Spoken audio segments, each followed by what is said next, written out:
Speak daily English. Real English every day. What's up, guys? I'm Jake. And I'm Mike. Welcome to Man's Guide to American English. Today, we're breaking down something every guy needs to master if you want to fit in and communicate effectively with other American men. That's right. We're covering the top 25 slang expressions that American guys actually use in real life, not the outdated stuff you might find in textbooks or movies. Whether you're hanging with friends, at work with colleagues, hitting the gym, or talking to women, these expressions will help you sound natural and confident. For each slang term, we'll tell you exactly when to use it, when not to use it, and show you how it works in a real conversation. This isn't just about sounding cool. It's about effective communication. Using the right slang at the right time can help you build stronger connections and avoid awkward situations. So let's dive in and level up your conversation game. Our first slang expression is solid. This versatile term is used to describe something reliable, good, or well done. If someone does something impressive or helps you out, calling their actions solid is a concise way to show appreciation. Let's see how it's used. You got this, man. 2 more. Thanks for the spot. Solid work, bro. Notice how Jake used solid to acknowledge quality help without getting overly emotional or verbose. It's straightforward but appreciative. Perfect for guy-to-guy communication. Pro tip, this works in professional settings too. Just change bro to the person's name. Next up is I'm down. Use this phrase when you want to agree to a suggestion or plan. If someone proposes an activity and you want to participate, saying I'm down shows enthusiasm without seeming overeager. Here's an example. Anyone want to hit that new sports bar to watch the game tonight? I'm down. Who's driving? This is much more casual than saying, yes, I would like to attend. It shows you're easygoing and ready for action. Just remember, don't use this in formal settings like job interviews or with your girlfriend's parents. Slang term number 3 is clutch. Use this when someone comes through in an important moment or something happens at exactly the right time. It's borrowed from sports where a clutch player performs well under pressure. Let's see it in action. Man, I forgot my wallet and we need to pay for the pizza. I got you covered. Clutch, dude. I'll Venmo you tomorrow. This term instantly communicates that someone saved the day or that something happened at the perfect moment. And it sounds much better than saying that was helpful or good timing. Number 4 is bail. Use this when you're leaving somewhere or canceling plans. If you need to exit a situation or can't make it to something you committed to, saying you're gonna bail is a casual way to communicate this. For example, Hey man, I hate to do this, but I gotta bail on poker night. My boss just dumped a ton of work on me that's due tomorrow. that's rough. No worries, we'll catch you next time. When you use bail, it acknowledges that you're aware you're disappointing someone, which sounds better than just saying, I can't come. But use it carefully. If you bail too often, people will start seeing you as unreliable. Slang term number 5 is chill. This versatile word has multiple uses. As a verb, it means to relax or hang out. As an adjective, it describes someone who's relaxed and easygoing. As a command, it means to calm down. Here's how it works in different contexts. What are you doing this weekend? Just gonna chill at home and watch the game. Jake is the most chill guy I know. Nothing ever stresses him out. Dude, chill. It's not that serious. Chill is essential in your vocabulary because it helps set a relaxed tone in any conversation. Just be careful with that last usage. Telling someone to chill when they're legitimately upset can make things worse. Our 6th term is legit. Use this as shorthand for legitimate when you want to emphasize something is real, genuine, or actually good. If something exceeds your expectations or proves its worth, calling it legit gives it your stamp of approval. Let's see an example. Damn, this place is legit. This might be the best burger in town. For real, and the prices aren't bad either. Legit carries more weight than just saying something is good. It implies you're genuinely impressed and not just being polite. It also works for validating feelings or situations. That's a legit concern, shows you're taking someone seriously. Number 7 is ghosted. Use this when someone suddenly cuts off all communication without explanation. If someone stops responding to your texts, calls, or messages out of nowhere, you've been ghosted. Here's how it's used. Whatever happened with you and that girl from the gym? Man, she completely ghosted me after our second date. No explanation, just stopped responding to my texts. That's cold. Her loss, though. This term efficiently communicates a complex social situation that's become increasingly common in the digital age. And while it's most commonly used in dating contexts, it can apply to friends, colleagues, or anyone who disappears from communication. Term number 8 is throw shade. Use this phrase when someone subtly insults or expresses disapproval toward another person. If someone makes passive-aggressive comments or subtle digs, they're throwing shade. For example, did you hear what Tom said about your jump shot? Yeah, he's been throwing shade ever since I beat him one-on-one last month. He can't handle losing. Understanding this term helps you identify when social dynamics get tense and allows you to call out subtle negativity. It's also useful to recognize when you might be doing it yourself, so you can avoid unnecessary drama. Our 9th slang term is savage. Use this to describe someone or something that's brutally honest, harsh, or impressively intense. If someone delivers a particularly cutting insult or performs an impressive feat, calling it savage acknowledges the extreme nature of what happened. Here's how it works. Oh, that was savage. He didn't have to go that hard. No mercy. Savage can be positive or negative depending on context. It can praise someone for being impressively direct or criticize them for being unnecessarily harsh. It's replaced older terms like harsh or brutal in many contexts and carries a certain admiration for boldness. Number 10 is low-key. Use this to describe something you're doing or feeling subtly or secretly. If you want to admit something without making a big deal about it, saying it's low-key downplays its importance. Let's see an example. I'm low-key excited about that new superhero movie coming out. Same. I've been watching all the trailers even though I told everyone it looks stupid. Low-key helps you express interest or feelings without seeming too enthusiastic or invested, which can be useful in guy culture where playing it cool is often valued. It's also a way to test the waters. If your friend shares your interest, you can become more openly enthusiastic. Term number 11 is flex. Use this when someone is showing off or displaying something impressive. If someone is bragging or deliberately drawing attention to their achievements or possessions, they're flexing. Here's how it's used. Check out Mark's Instagram. He's flexing his new car again. Third post this week. We get it. You got a BMW. You can use this as a verb, he's flexing, or as a noun, that's a flex. It can be critical or playful, depending on your tone and relationship with the person.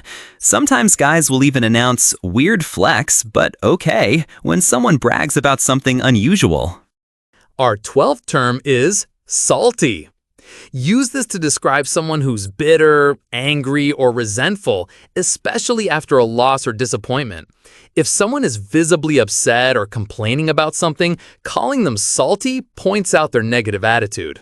For example, the controller wasn't working right, and you picked the best character. Don't be salty just because you lost. Best 2 out of 3? Fine, but I'm switching controllers. Calling someone salty can either lighten the mood by acknowledging tension with humor, or it can escalate things if they're genuinely upset. Know your audience with this one. Close friends might laugh it off, but it could make acquaintances more annoyed. Number 13 is send it. Use this phrase to encourage someone to go for it or commit fully to an action.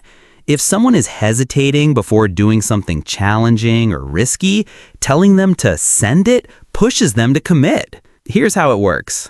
I don't know about this one. You got this, just send it. This phrase originated in extreme sports, but has expanded to apply to almost any situation requiring commitment, asking someone out, applying for a job, or making a big purchase.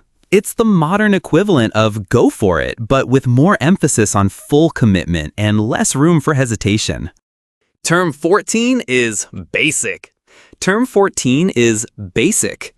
Use this to describe someone or something that's predictable, unoriginal, or mainstream.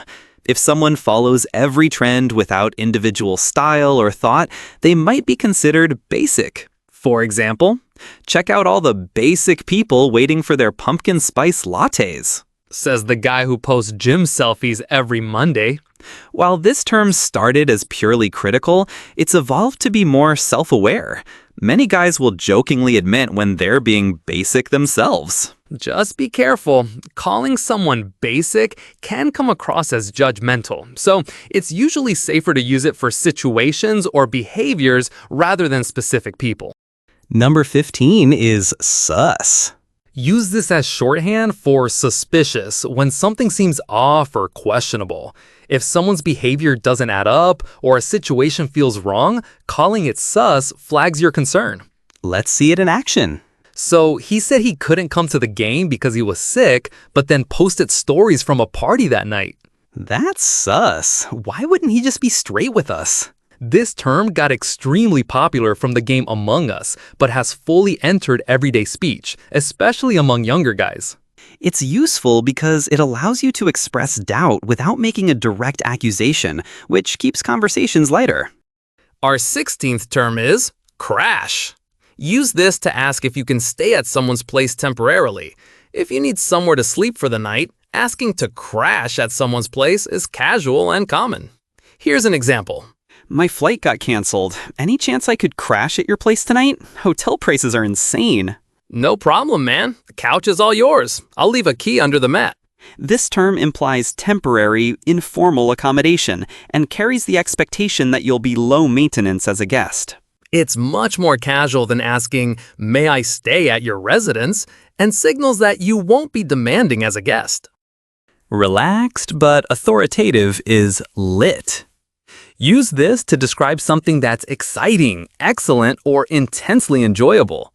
If an event, party, or situation is particularly energetic or awesome, calling it lit expresses strong approval.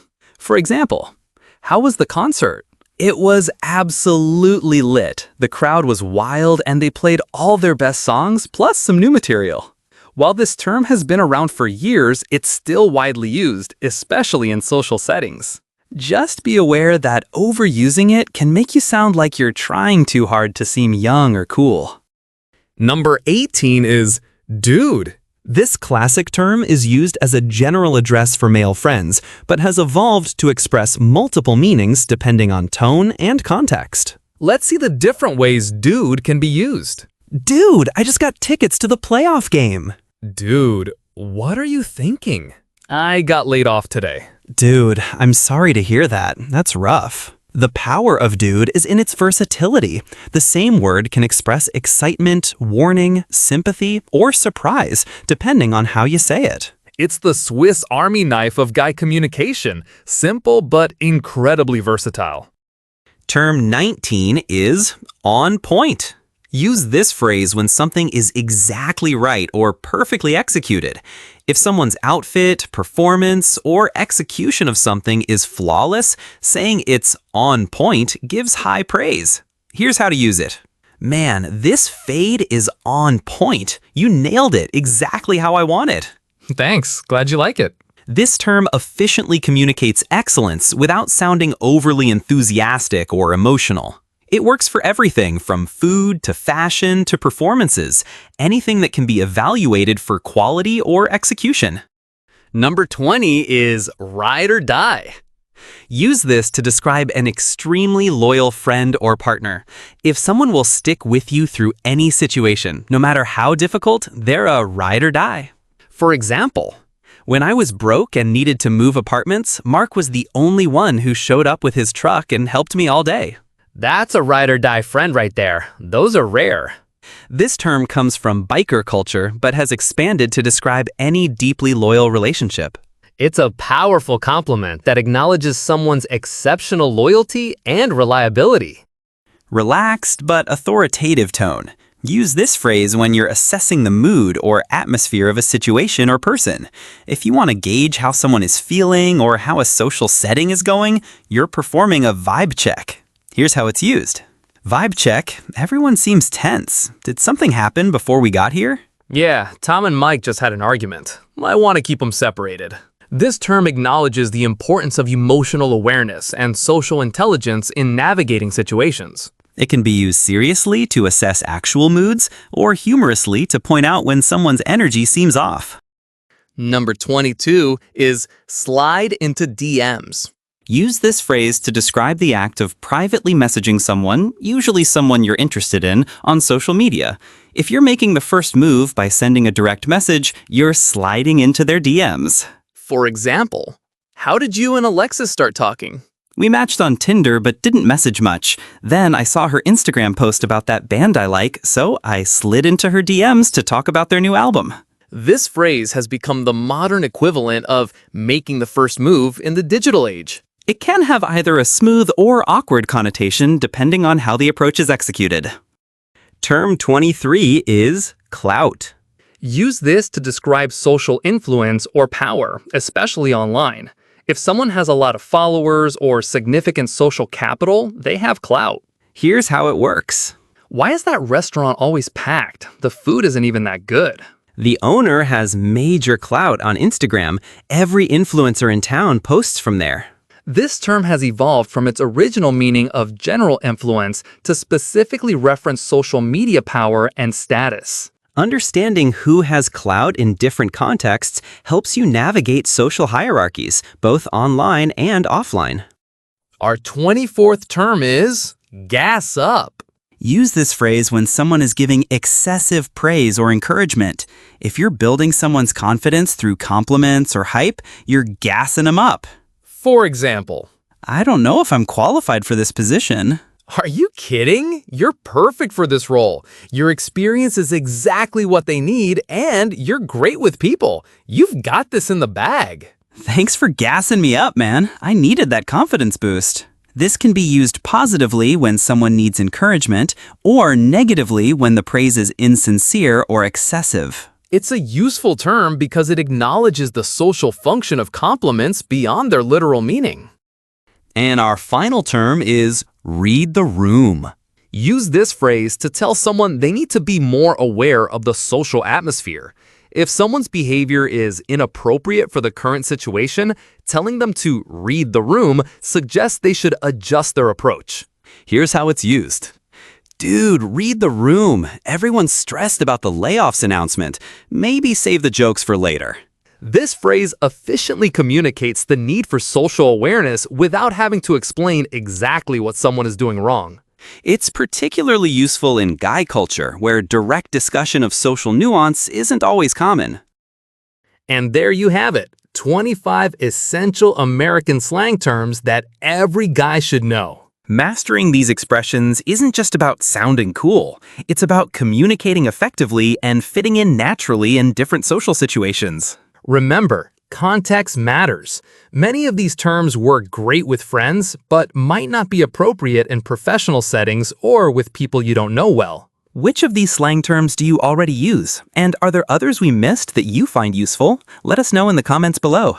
If you found this guide helpful, hit that like button and subscribe for more practical advice on communication, social skills, and navigating modern male culture. We will discuss many other interesting topics in the upcoming videos, so make sure you're subscribed so you don't miss it. Until then, keep your communication game strong.